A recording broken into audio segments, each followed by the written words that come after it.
Welcome to the Artist Academy podcast, a place where we focus on the business side of art to help you attract more customers, to increase your profits, to ultimately live a life of creativity and financial freedom. I'm your host, Andrea Earhart, and this week's episode, we're going to be talking about a support system.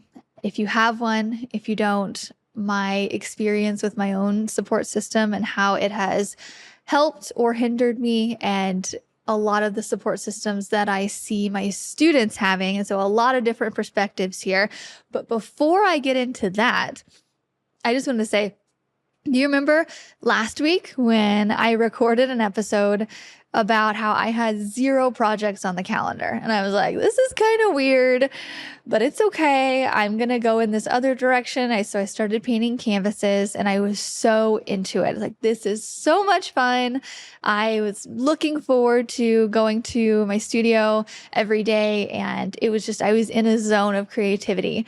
And then I want to say it was 1 week later from recording that episode, I get a call from a customer who I had given a bid for back in December. So it's currently July. Yeah, almost August.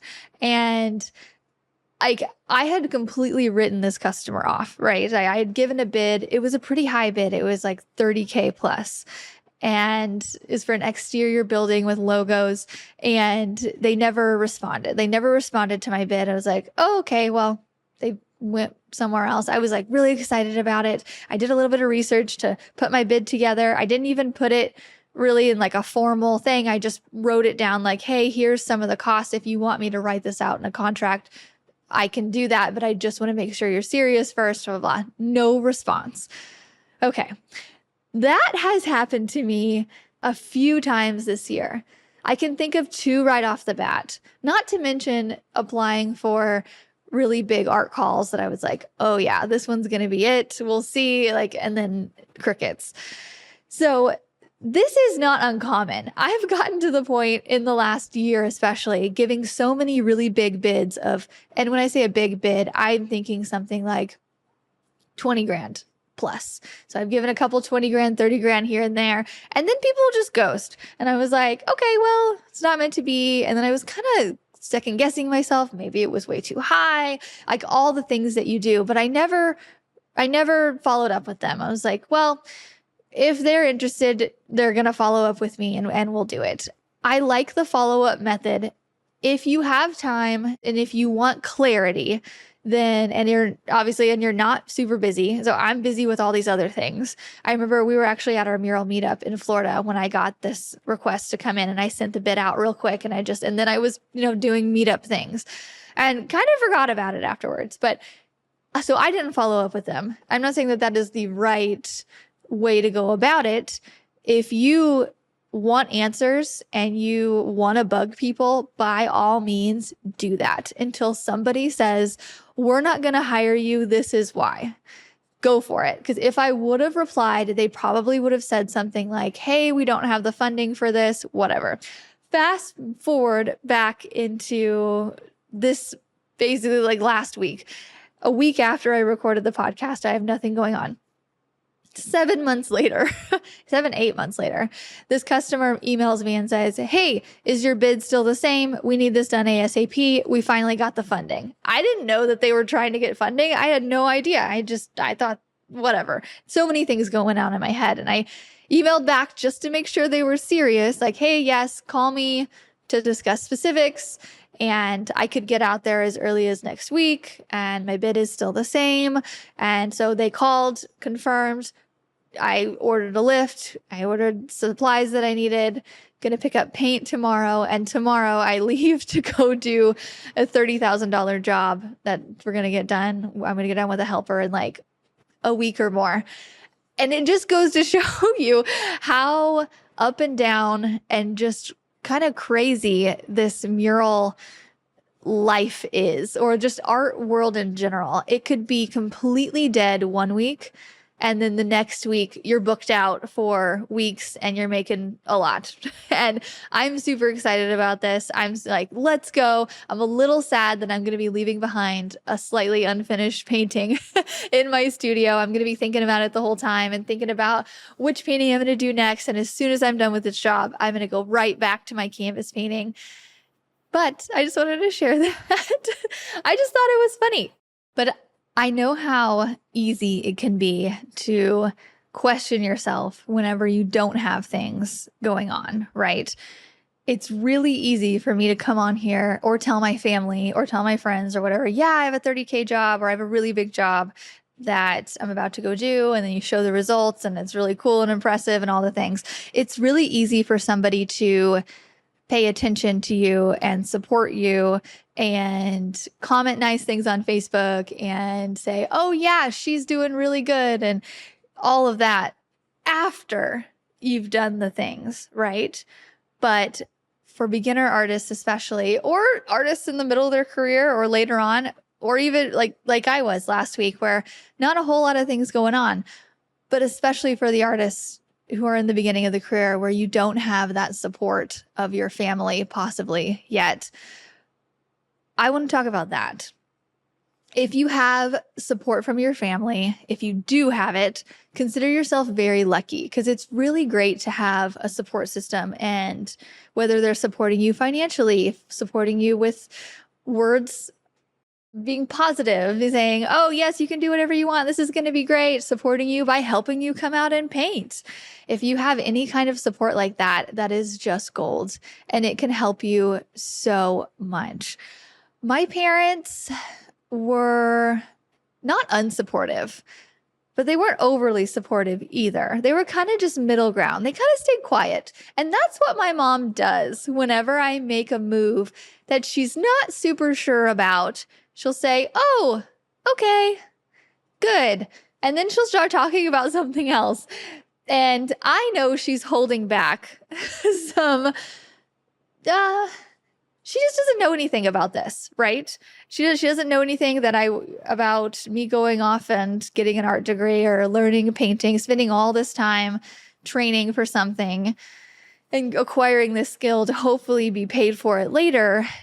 She has no idea about how to run her own business or anything like that, but she's really good at letting me figure things out on my own and learn from my mistakes. And she knows that, hey, if this doesn't work out, I'm not going to drown in any way. I'm going to figure it out. So I feel like even though my parents were not overly supportive, like they didn't come out and help me paint, they didn't refer me business, they did not support me financially whatsoever.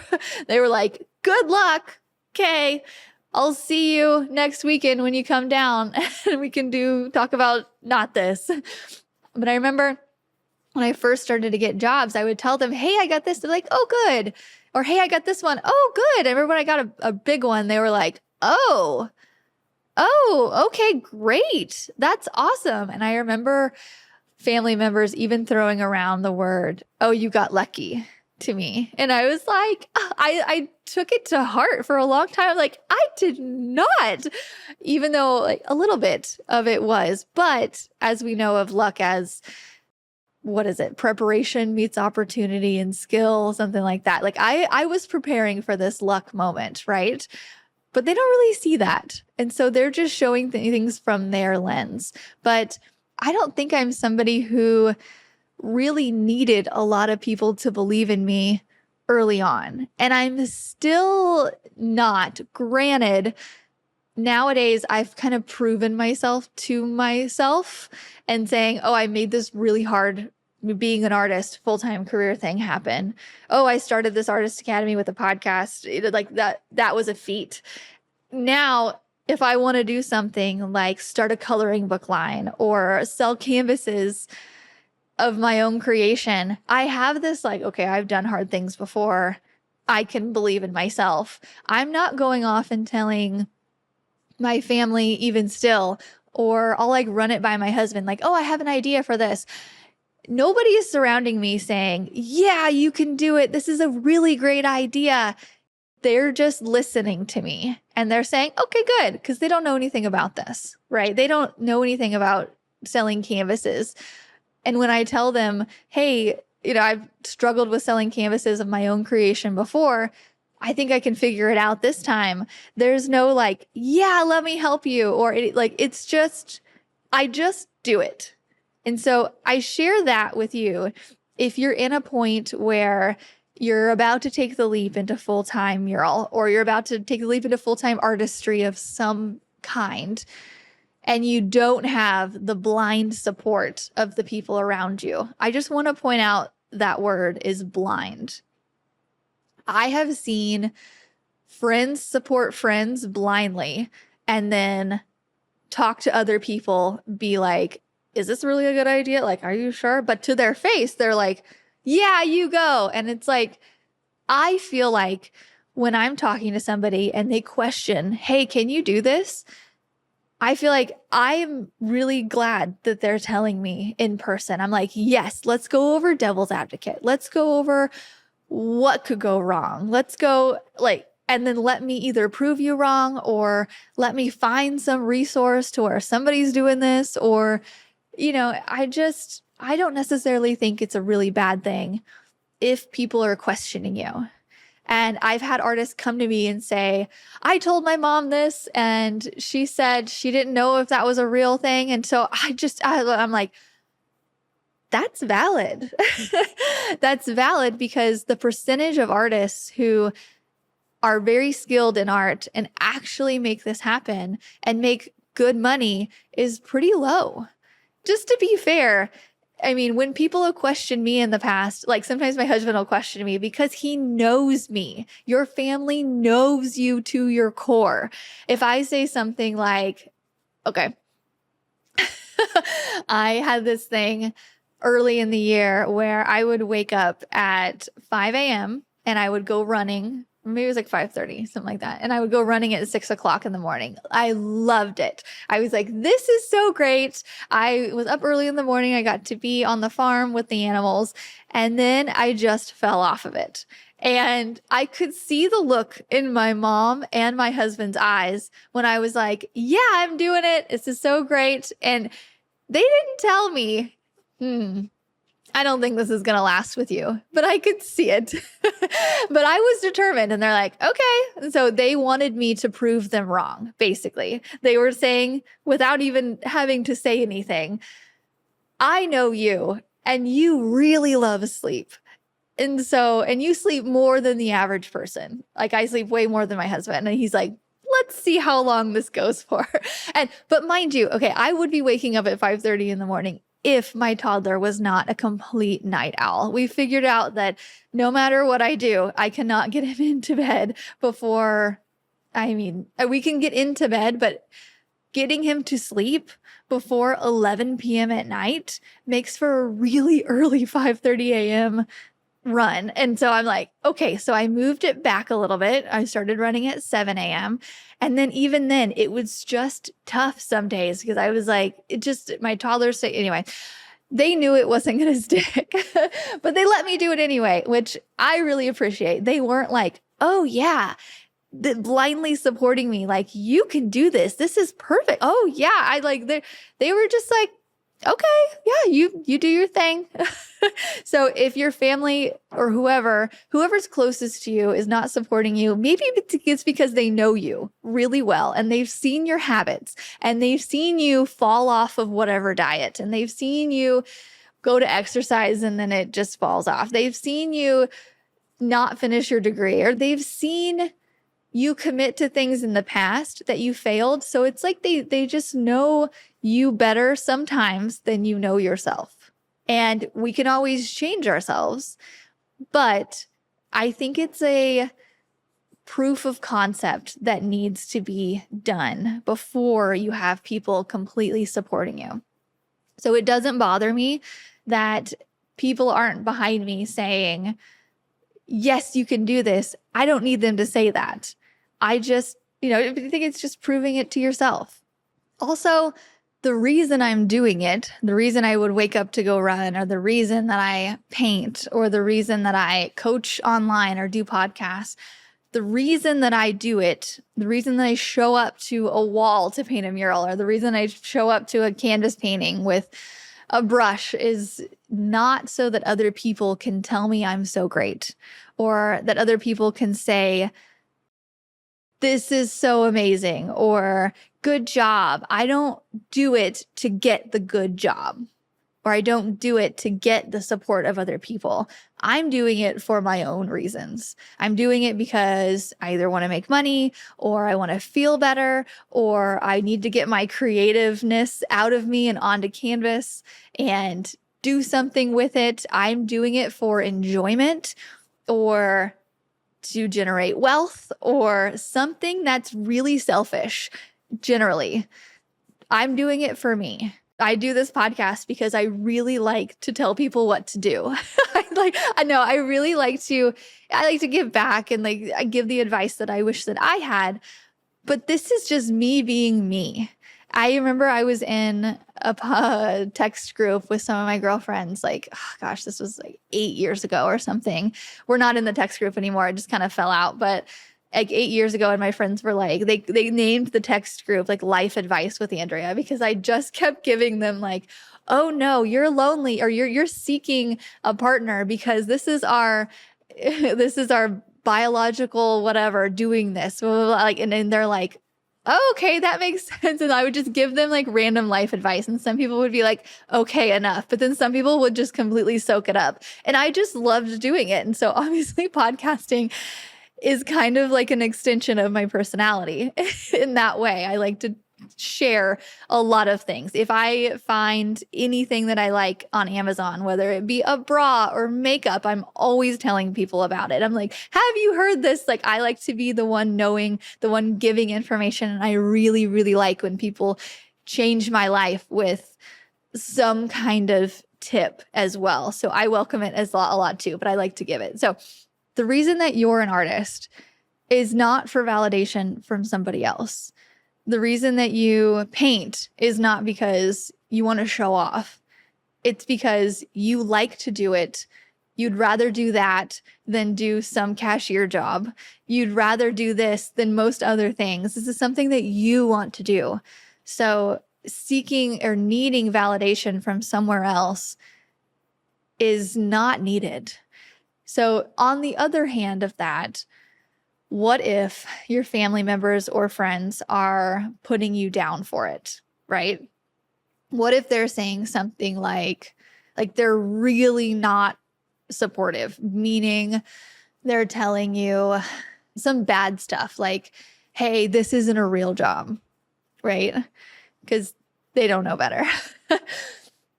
That's all you have to say is, you don't actually know this. Let me show you the dozens of artists online that this is a real thing. And they all started exactly where I am. Nobody started with this gift of art. It's all practice. And I remember talking with my mom, and she's very honest with me, which I really appreciate. Like, she just gives me the blunt truth, which is in turn what I do to some people, most people. And some people take it more better than others. And I've learned to say it in the nicest way possible.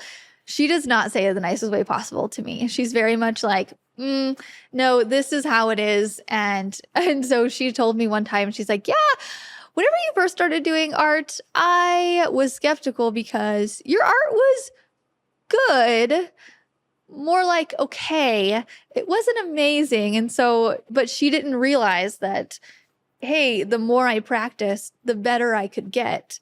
She just saw the art as it was and thought, this is as good as you're going to get. Maybe I'm really not sure. We didn't really unpack that. I just was like, oh yeah, no, well, just practice makes perfect. And so if somebody is like really getting down on you, say, I appreciate your concern, because if you really go back and like go into the psychology of it, they're trying to keep you safe based on ways that they would keep themselves safe. So not having a really reliable job is the thing that they were taught to do. You know what I mean? Having a reliable job is the thing that they were taught to do by their parents, which is what my mom was taught to do. She told me, just go out and get a job. It doesn't matter what it is. Just go out and get anything and work, which I look back on that and I'm like, man, I wish I would have had mentorship from somebody who knew a little bit more, like somebody who would be like, hey, you could go out and get this job paying minimum wage, or you could go out and get this job that you could work your way up. And even in college, you could make a little bit more for less time. Like, for instance, serving or bartending, stuff like that. You can make a little bit more than you can just being the hostess, right? But that's where you start. But I was told to go out and just get a minimum wage job, and there you go. Whereas some of my friends' parents really helped them to be like, if you go out and get this job as a server at this really nice restaurant, you will make way more than if you're a server over here. Plus, being a server helps with your social skills. You can meet people. It's like the people in this restaurant are way more affluent and they could connect you to certain things. And it's like the parents who know better, know the positive effects of joining a fraternity or a sorority. Like you get a lot of connections in there. Depending on which one it is, and it can guide you towards the right one. It's just, there's so much value in mentorship. Another take, I've seen online just different videos of people casting shade or people like calling out people who are like jealous of them, or like, what's the TikTok videos or reels, or I actually don't watch TikTok very much, but it's the, oh, they're just jealous of you, mom. And I definitely had one of those, which is great. But I feel like as you get older, a lot of us tend to just get rid of our childlike habits, to where when you're in high school, the people who are just jealous of you might be mean to you or whatever, ignore you or whatever. But as we get older, I don't think that's the case as much, because I'm way more mature than I was when I was younger. And so are you. And so are the majority of people. You live and you learn. And to where now I'm in my mid-30s. And I saw a post the other day of somebody who was in their mid-30s, girl in my area, there's this video that she shared that was like, be careful or take note of your friends who don't clap for you or ignore your achievements or whatever. And I was just like, why do you care about that? People have lives. Or there's the people who are like, pay attention to the people who help you when you're down or whatever. And I'm just like, I don't know. I just feel like all of that comes from some kind of like victim mentality, to where it's basically saying if you post a really good painting on there and people, your closest friends, don't comment on it or don't say anything to you about it, unless you're like directly showing them, right? Then they're going to say something. But if you're just posting it online for everybody to see or whatever, I don't give a shit who comments on my stuff or who tells me it's amazing. People have lives. I was watching this reality TV show. It was terrible. It's The Real Lives of Mormon Wives. And one of them was mad that none of her friends commented on her really big achievement online. And she got so mad at all of them. And they were like, it's been 24 hours. We haven't even seen you. What are you talking about? And anyway, it was just the dumbest thing. And I feel like it just comes from the same people who get really upset when your family doesn't just blindly support you, or your friends don't blindly support you in the beginning. If you're doing really well and then people don't comment, tell you how amazing you are all the time, or even once or twice, it just doesn't matter. We are in this for ourselves. It doesn't matter who else thinks that we're amazing, because my art, it's not all of my friends' cup of tea. It doesn't matter. I'm not trying to please them. I'm not living or dying based on their approval. It just doesn't matter. I think we should focus less on who isn't clapping for us, because that doesn't matter whatsoever. It doesn't mean anything. People are busy with their own lives. And it doesn't mean anything if somebody's not just blindly supporting you. And we should focus less on that and focus more on creating the thing that we want to create, or the thing that would get applause. I think I was talking to a friend not long ago about, she had just gone through a breakup and she was like, I am going to make him so jealous. I'm going to make it to where, he looks at this and he's like, he's so sad about what he's missing out on, and like that kind of thing. And I was like, I don't think this is the right way to go, but if it motivates you to be better, then use that motivation. Okay. So I'm not super opposed to any kind of motivational factor, as long as it makes you show up and paint, or makes you post your best self online, or become your best self more so.